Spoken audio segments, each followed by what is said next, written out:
Hello folks, this is John Lincoln, and here is probably a decision that you have made. Someone could have pitched a new initiative, and as expected, you could have looked at the upside, weighed the downside, did the math, and made your investment decision. After your decision, you must have felt great, as you might have felt that you had managed risk. In my opinion, there is a high likelihood that you probably did not decide correctly. You probably did not decide correctly because the math that most leaders use for calculating risk has a fundamental flaw baked into it. This is a major flaw that has destroyed billion-dollar companies and one that have ended many careers that looked almost certain to take off. Today, I will show you where it broke down through 3 real companies that made this exact mistake and suggest a better framework to use before you make your next big bet. Most leaders think about risk using expected value.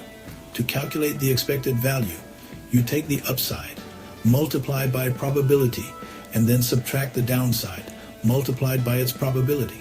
If the number is positive, you will in all likelihood take the decision to invest. I would suggest that this simple, supposedly rational methodology is completely inadequate for high-stakes decisions. And here is why. In reality, expected value works only when you can repeat a bet hundreds of times and you have the ability to let the averages smooth out. In many of your investment decisions, you just cannot do that, as you are probably only making one or perhaps a handful major decisions per year. In all probability, for the biggest decisions, you might face that type of decision points perhaps only 2 or 3 times in your entire career. In major business decisions, you will never get multiple chances for multiple shots. In reality, you will only get a few shots in business decisions. Since the spread of outcomes matter so as to give you more than the average, this advantage does not apply to most business investment decisions. In other words, if one outcome wipes you out, you have no average to return to. Keep in mind that there is no long run to average out if the company no longer exists. So the real question that leaders almost never ask, but should ask first, is if the worst case actually happens, can the business survive?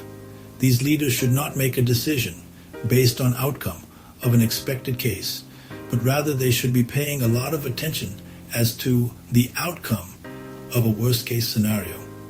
The central issue for leaders to ask is if they can absorb the loss and keep playing. If the answer is no, then any outcome for an expected value becomes totally irrelevant. Let us now look at a few companies that ignored this question. In 1975, a Kodak engineer invented the first digital camera. Kodak's leadership team evaluated it and made a deliberate decision to suppress the market launch of the digital camera. They used the logic of expected value, and their decision seemed defensible at that time. They further justified the decision by addressing concerns about cannibalizing Kodak's high-margin revenues. In their minds, Kodak films had huge margins. A digital camera was unproven, and the timeline seemed uncertain. Unfortunately for Kodak, they made 3 critical errors. They treated digital as an isolated risk and not as an intertwined and correlated one. The executives at Kodak chose to ignore some critical significant factors. They ignored the fact that a market adoption of the digital camera would concurrently destroy their margins, their distribution points of presence, and their global retail partnerships. Most importantly, they did not bake into their assumptions that their high-margin, recurring film processing revenue will totally evaporate. Every year, Kodak doubled down on their film infrastructure investments, and this made the pivot to a new technology much harder. The decision to protect their film business was not just a single decision. They built a wall through multiple daily decisions which inadvertently blocked Kodak's attempts to consider alternatives. Although the folks at Kodak kept asking as to when digital cameras would really threaten them, they never asked what they should be doing in the event market adoption of digital cameras took off. Kodak filed for bankruptcy in 2012. This was a company that once employed 145,000 people. The risk they feared most was cannibalizing their own revenue and margins, whilst totally ignoring the fact as to how they could survive in an all-digital camera world. They should have modeled the fact that delays in evolving to digital cameras would have made any transition impossible for Kodak to execute. Now let's move to Lehman Brothers. By 2007, Lehman had one of the most sophisticated risk management systems on Wall Street. Lehman was highly leveraged at 30-1. What this meant was that for every dollar of their own capital, they had borrowed $30 to invest. In other words, if their assets dropped just 3.3% in value, their entire equity would have wiped out. Their intricate models forecasted the probability of that happening as very low. Unfortunately for them, their models had a catastrophic flaw. They were modeled on historical data from a period of rising real estate prices. They had never been stress tested against a nationwide decline in housing demand and prices. When housing fell, it didn't hit just one asset class. Rather, it triggered a cascade. Mortgage defaults rose, securities lost value, counterparties demanded more collateral. Credit markets froze, all at once, amplifying each other. The Lehman model assumed independent risks, and they never considered the fact that they were all intertwined and codependent on each other. Through 2007 and 2008, Lehman CEO Richard Fuld was presented with options to reduce leverage and raise capital. He vehemently declined any such suggestions. The expected value math in Lehman's scenario analysis indicated a probable scenario that looked hunky-dory. As far as Lehman was concerned, their upside of staying leveraged in a recovery outweighed the expected cost of the downside. Fuld, their CEO, never asked if the worst case happened if they would survive. Had he asked, the answer would have been a resounding no. On September 15, 2008, Lehman filed for the largest bankruptcy in American history. 25,000 people would not have their jobs within weeks had Lehman not made decisions based on the expected value math, but had instead deep dived into the survival question. Then there's Boeing. In 2011, Boeing faced a choice. The choice was whether to build an entirely new aircraft, which was expensive and time-consuming, or to upgrade the existing 737 platform and call it the 737 MAX. This whole initiative was forced upon Boeing, as Airbus had announced a new fuel-efficient aircraft that threatened Boeing's market share. The engineering teams recommended that Boeing should go for a new aircraft.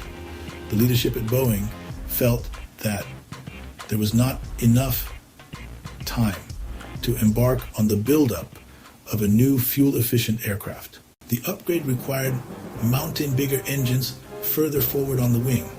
This changed the aircraft's aerodynamic behavior and caused the nose to pitch up in ways the original 737 never did. To compensate for this pitch, the engineers at Boeing developed a software system called the Maneuvering Characteristics Augmentation System, or MCAS. The MCAS function was to automatically push the nose down when sensors detected a problem. Unfortunately, MCAS relied on a single sensor. If that sensor malfunctioned, the system would activate incorrectly and keep pushing the nose down repeatedly. To add on top of this issue, many pilots had not been trained on the system's existence and therefore did not know what was happening or how to override it. The Boeing leadership knew about this, but certifying the MAX as the new aircraft requiring new pilot training would have undermined the entire commercial case for the upgrade. So, Boeing minimized the grave potential risks in the documentation and signed off on the airworthiness of the aircraft. On October 29, 2018, Lion Air Flight 610 crashed and 189 people were killed. On March 10, 2019, Ethiopian Airlines Flight 302 crashed and 157 people perished. These continued crashes led to the 737 MAX being grounded globally. Boeing's losses exceeded $20 billion. This is what happened when Boeing made the decision to upgrade the existing 737s and not train the pilots on the new MCAS. In other words, they ignored the real potential worst-case outcome. Boeing made their decision to modify the existing 747 and avoided discussing the true worst-case scenario.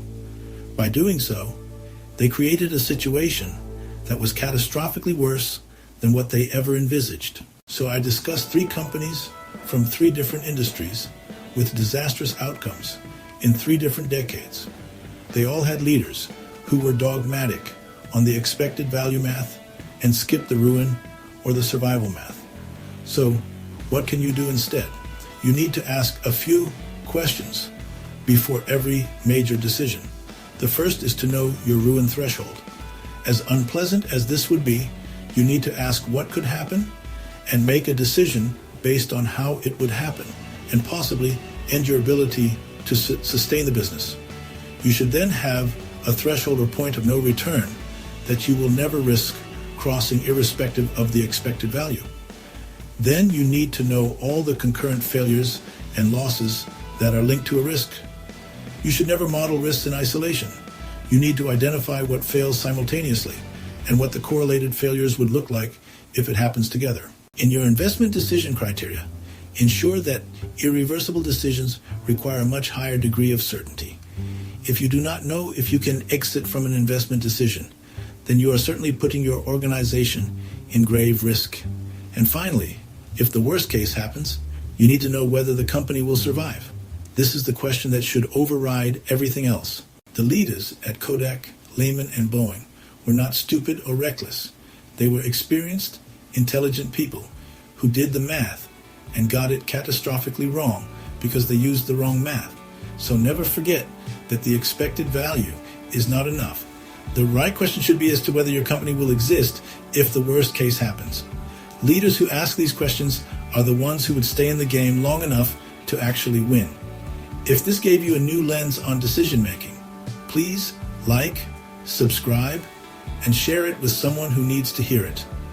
This is John Lincoln signing off and reminding you that the companies that survive are rarely the ones that made the boldest bet. They are the ones that understood which bet could end the game.